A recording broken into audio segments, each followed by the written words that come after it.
Hey guys, a lot of you asked me to do a video related to this latest DJ Vlad one on Michael J. White talking about Steven Seagal and Van Damme. Titled Michael J. White on Steven Seagal and Jean-Claude Van Damme beef. Jean-Claude would win, so they were to give it away, but I want to hear what Michael J. White says because he's obviously an experienced martial artist and he worked with both Van Damme and Seagal, but the fact that this is on DJ Vlad with Michael J. White, it's probably going to be something negative towards Steven Seagal, unfortunately. But let's see what he says here.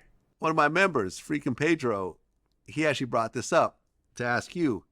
He said there's an old story about Jean-Claude Van Damme calling out Steven Seagal to a real fight after Steven was talking crap to him at Sylvester Stallone's house party. And they claimed that Steven backed down and left, and then Jean-Claude Van Damme went and found him at a bar somewhere and challenged him again, and Steven backed down again.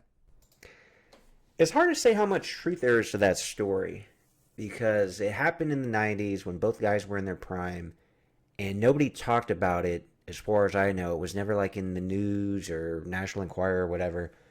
And then all of a sudden that story came out like, I think when they were doing press for Expendables 2, it had to be around like 2010 or 2012. I forget when that movie comes out exactly. And of course Van Damme was the main villain in Expendables 2 with Stallone.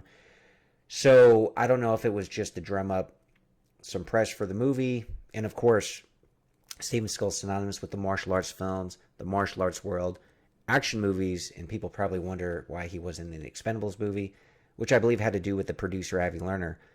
So the fact that they want to bring up more interest and talk about Expendables 2, it would make sense that they would probably bring up something related to Steven Seagal and Van Damme. And I heard that Stallone told the story.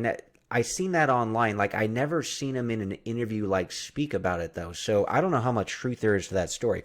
But let's say, hypothetically, there was a beef. I think people like the idea of the beef, by the way, because Van Damme and Seagal were, like, the two biggest martial art movie stars at the time, the late 80s, throughout the 90s. And people always wonder, especially because they never even got to see them in a film together, like, who would win in a real fight? They were both experts at what they do. And people are still talking about it today. But let's see what Michael J. White says. Have you ever heard the story? And you No, worked with I know. Van Damme as well. Yeah, I worked with Van Damme, yeah. Okay. First of all, I'm shocked that Michael J. White wouldn't have heard that story. But going by his body language, when DJ Vlad was first bringing it up, he kind of, the body language seemed like maybe he hasn't heard this story, though I'm shocked if he hasn't, man. Because I'm sure he's heard all the Van Damme and Seagal stories. And he's told a lot of Steven Seagal stories on this actual show, DJ Vlad.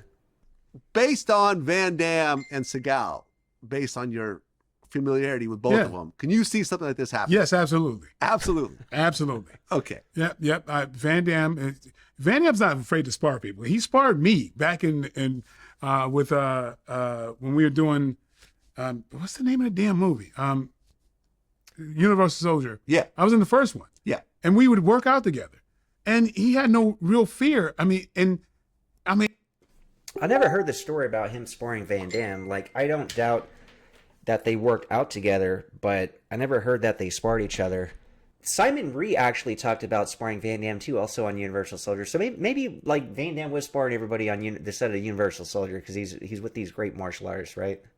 which was a trip because he's the lead, and I was still competing at the time. But I never cheap shot anybody. We were working out really, we had fun working out together. But he would spar, and so he had timing and everything, and I know he wouldn't have any kind of fear. He knew how to fight. So yeah, but again, like with Steven, like, come on, he's a guy, like, he's never fought anybody. So like, well, I don't really know how somebody could say that so definitively. Like, we don't really know what Steven has done, especially prior to the movies, because I'm sure if he got in fights after he became a big star, he would have just got sued right and left. So you can't really definitively say Steven never fought anybody. And I don't know how deep Michael J. White even got into Steven Seagal's training. I'm sure he's got an idea. I mean, there is actual proof and footage of all this stuff that Seagal was doing in the 70s in Japan, for example. So I don't really think you could just say he never fought anybody. Like we don't really know. And there's a couple of stories in Japan, and they don't like the white guy, the gaijin, training, teaching martial arts out there. I'm sure he ran into a lot of confrontation, and I'm sure that they did result in some real fights. So, and those were like street fights, not sparring, not competition or anything. It's a different thing. You're performing, and again, he doesn't have to know how to fight somebody. He just has to look like it. Again, like Steven Seagal's movies, I loved them when they first came out. On Deadly Ground, and at least he's given some credit, man. Like, say what you want about Steven. I know on this channel we got a lot of Steven Seagal fans, but there's also some haters too. But yeah, man, you got to give credit where credit's due. Amazing martial arts, amazing films, especially in the 90s. That's what he's supposed to do. Like, Clint Eastwood doesn't have to be an accurate shot. He just needs to look like it. So I don't hold that against Steven Seagal. He's not supposed to be able to fight people. Like, I don't think Steven Seagal has ever had to block a punch toward his face. Who would have done it? Who would have been punching at him? I mean, outside of the movies, like I said, not after he became a star, but I'm sure many people threw punches at him when he was growing up. What ring would he have ever been in? But the layman, because he did. So Michael Jai White keeps putting it to like a tournament and a competition like that. So he's not talking about like actual street fights, and competition tournaments are a lot different. So he should rephrase that and say, as far as I know, Steven Seagal never had a fight in a competition. That would actually make sense. Always holds up like you're gonna be a real fighter. No, you don't. No, you fucking don't. David Carradine doesn't have to fight nobody. Right. You know what I mean? But Steven Seagal is, I don't know why he puts that upon himself, that he has to try to legitimize himself as a fighter. It's fucking ridiculous. I think it's more because he's a martial arts master, and it goes with a lot of the guys actually in the 80s and 90s. I mean, you had guys who have the proven record, all the footage is out there, who competed, like Don the Dragon Wilson's a great example, for example, Benny the Jet Urquidez. And in that era, see, right now it doesn't matter so much, like you could get a guy who does an action scene, it could be like Jason Statham, for example. Nobody cares if he could really fight in real life. I mean, he might care, and maybe he even kind of has that badass persona too. So it was definitely different in the 80s and 90s, though, because we were only really exposed to the martial arts through the movies. Like, the UFC was just kind of beginning, but that wasn't even until like 1993. So people just like to... You had real martial arts in these movies. That's the thing. You didn't have like actors doing martial arts. I mean, he brings up the example of David Carradine. That's more of an outlier. Most of the guys got into martial arts because they had a legitimate martial arts background, and it was just presumed and assumed that like they could actually fight. And they kind of sold that in the movies, and it kind of carried over to like their real life. But like Michael Jai White says, it doesn't matter as much now because for one, they just do superhero movies, so everyone's a superhero anyway. And I'm pretty sure most people don't believe they actually have superpowers in real life. It was different in the martial arts world in the 80s and 90s, though. But that's also what made it special, in my opinion. And that's just why we're still talking about this stuff now. Like, who would win, Jean-Claude Van Damme or Steven Seagal? Well, and I looked it up. There really is beef between Van Damme and Steven Seagal. They actually talk crap about each other. Both ways. I mean, Steven Seagal's never going to spar. I think Steven Seagal really knows that there's never going to be. He can challenge anybody. There's never going to be a instance where they're going to face each other. Well, it wouldn't even really make sense if they were to spar. I mean, obviously, Steven Seagal's more than an Aikido guy. He's associated with Aikido. He's also a karate guy, Kung Fu guy. Van Damme, primarily known for the karate. I mean, so I guess that they could spar, though Steven Seagal's got more real-world deadly techniques. So Michael Jai White, for example, sparring Van Damme and probably having more fun, where Steven Seagal would end up putting you in these joint locks and it wouldn't be so much fun. Actual fight between Steven Seagal and Jean-Claude Van Damme, who would you give it to?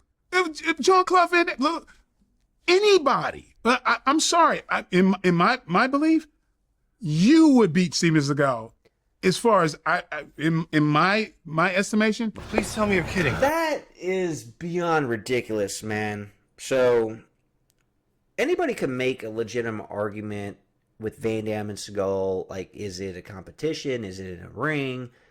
You know, Van Damme's very athletic. He's much smaller than Seagal.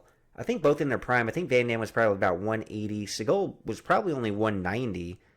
Pretty slim, a lot taller, though. Definitely have the reach advantage. But in a street fight, as much as I like Van Damme, obviously I like Seagal a lot. I grew up with both those guys. In an actual street fight, I think Seagal would definitely win, and that's because I've actually just experienced a little bit of stuff through his most senior student, Sensei Elliot Freeman, and that stuff works, man, despite what people think about Aikido. This is Tenshin Aikido, and Elliot's pretty amazing, and he even said he's only like a fraction of what Steven Seagal is, so I couldn't imagine how Steven Seagal is actually in real life. So in an actual street fight, I don't think Michael Jai White or Van Damme have a chance. And I hate to say that because I'm such a big Van Damme fan, but that's my opinion. Everyone's entitled to their own opinion. I specifically don't think they have a chance in the street.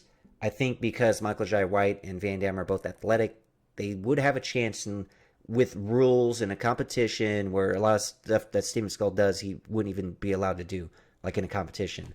So, but as far as Michael Jai White saying DJ Vlad could beat up Steven Seagal, come on, give me a break, dude. That's absolutely ridiculous. See, now this just tells me he's biased against Steven. Like, why would he make that statement? He could make the claim and, you know, give his opinion about Van Damme. Fine, you could make the argument, but come on, DJ Vlad is not kicking anyone's ass, especially Steven Seagal. That's just ridiculous, man. Okay. you would beat him just like you probably beat David Carradine.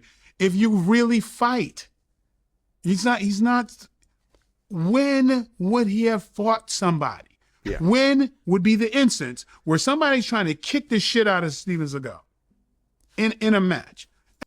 That's like saying somebody who trains all the time, who works, you know, I mean, and the thing is, Steven Seagal is a teacher, so he teaches people, and when you teach, you actually get better at what you do. So you're talking so many decades of experience. Let's say, hypothetically, if he hasn't had a real fight, the guy has trained his entire life. I mean, just look at his knuckles. He's hitting the Marky Wire board all the time. You don't think this is like such a deadly weapon?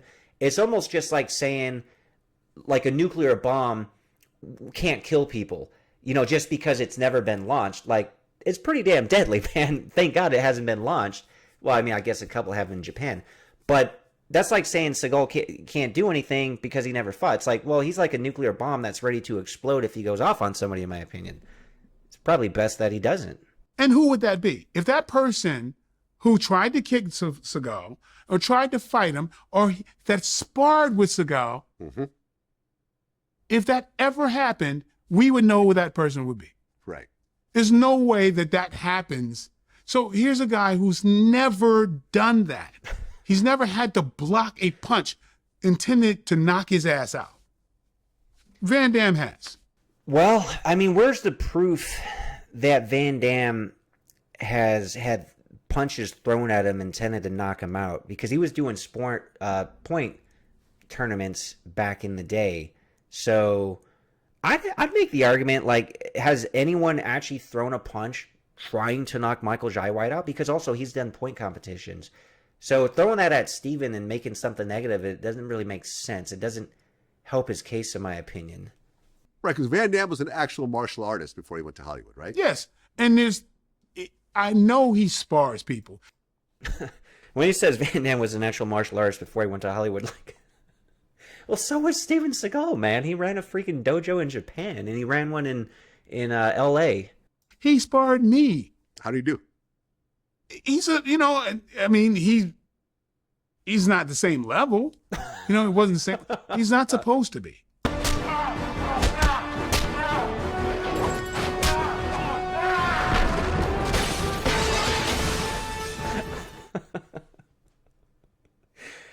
He's not the same level. He's not supposed to be. Like, why isn't he supposed to be? Why is he not at the same level? Because he's had a lot more competitions than Michael Jai White. Again, he's not supposed to be. I was still competing at that time. He was doing movies. Yeah. But that's the thing. That's why I give him all the respect in the world, because he's sparring a guy who's fighting people. And the fact is, I mean, he's sparring a guy. I mean, he's not like sparring a guy in the MMA doing full contact. It's definitely different. And, and there's different levels of sparring because they're on a movie set. Of course, I would hope that Van Damme and Michael Jai White are both like controlling and pulling stuff. So I highly doubt either one of them are trying to hurt each other or knock each other out. Like it just wouldn't make any sense, man. I'm not going to cheap shot him. We're sparring to sharpen each other. Mm-hmm. Okay, you're doing so. When you're sparring, like myself. I'm trying to work on my reflexes and things like that, and you're controlling. You're hitting. Yeah, exactly. So nobody is throwing something with bad intentions and trying to knock each other's head off. Of course not. Because it's not trying to kill each other. And plus, you're doing a movie. Mm-hmm. You're not trying to injure anybody. But the fact is, he has to be brave enough to know I'm fighting another fighter that I'm susceptible for him cheap shotting me. And the fact that he gave me that trust made me go, man, what a upstanding guy. And plus, I mean, the logic's kind of funny. Van Damme's big star, lead of a movie, Universal Soldier. Anybody would be grateful to be a part of it and work with him. Why would he not trust somebody, especially a martial artist, because you're supposed to have certain like principles and honor and stuff. Now some guys who train in martial arts obviously are not the best people, but the fact that you would be working on a film with the star and getting, you could call it a privilege to work out with them. Of course, he should trust the other martial artist, because had he done a cheap shot or does something, bad, then he'd probably be blacklisted in an industry and never work on a film again. So, I mean, he could give all the credit to Van Damme, but in my opinion, it's just basic common sense that he wouldn't get hurt. He looked out for me on that set like you would not believe. Like, I was freezing. He insisted that, he would give me his coat. Which is nice to hear a good story about Van Damme. I've heard Michael Jai White talk about this before, that Van Damme gave him the coat on the set of Universal Soldier. That's pretty cool. Between shots, because I was in short sleeves, and he was, he would insist I wear his coat, and he had a long sleeve shirt underneath it. Mm-hmm. That's who he is, and I'm always going to fight for that guy. But he's a really nice person. He's always been that way. But yeah, I give respect to people who really fight. There we have it. Michael Jai White. Always a pleasure. All right. Until next time. But he's gone on DJ Vlad before, literally, and said Van Damme is not a fighter. Van Damme's not a fighter, man. So what is it? And now he's saying, I give respect to guys who really fight. I mean, it just, he's an interesting guy. I seen him again somewhat recently at Alan Goldberg's event, right? The Mega Action Weekend in Atlantic City. And he initially didn't want to talk to me, but then, I still talked to him, and it was cool. But, he complained about some of the videos I put out about him, and I had certain guests sharing their opinions, But I brought up Steven Seagal to him. I'm like, because he said, the martial arts should be a positive, good community, and that's what we're doing at the Martial Arts, Mega Weekend Expo, which I agree, and that's what everybody was getting along. But, I brought up, well, what about the videos you do about Steven Seagal, man? You always say, negative things. And maybe DJ Vlad is partly to blame for that, to just, I don't know, man, because DJ Vlad has had other guests on that just like to talk crap about Steven Seagal. And I guess the main reason he does it's because it gets views. It gets a lot of views, and whenever Seagal's the topic, I'd love to see, a shift. I'd love to see Seagal getting videos, getting all these views for something more positive, which actually some of them do. Like when he did his interview with Scott Atkins, got a lot of good views, very positive video. When he did his videos with Jesse Yankamp training with them, and recently he did some videos with some MMA fighters, and it's getting a lot of views. So positive. So you could still get a lot of views with positive Steven Seagal stuff, man. So hopefully DJ Vlad, maybe you could even get. I don't know if Seagal would go on there at this point, but you could get views by putting out positive Steven Seagal content, man. We got to stop the negativity. It's not good.